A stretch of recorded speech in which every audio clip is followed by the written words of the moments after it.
আসসালামু আলাইকুম গাইস, দেখেন আমরা বিরিয়ানি পাকাইতেছি। তেল দিয়ে পেঁয়াজ দিয়ে দিলাম।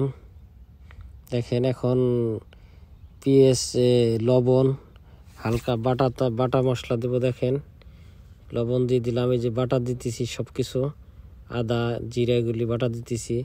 আরও ফাঁকি মশলা আছে, ওটি এখন দেব।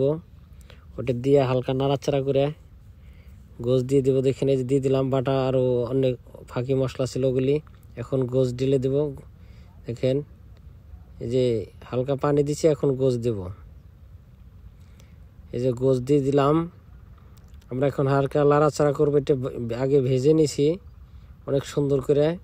এখন চাউল দিয়ে দিলাম। আমাদের শর্টকাটে বিরিয়ানি পাক করা হয়ে যাবে। দেখেন এভাবে পাক করবেন আপনারা। এই যে পানি দিয়ে দিলাম, মনে করেন চাপ দিয়ে ঢাইকে রাখবেন, কোথাও একটু হাওয়া বেরোবো না। দেখবেন জলদি হয়ে গেছে। ঢাইকে রাখছি, দেখেন কি সুন্দর বাদামি কালার।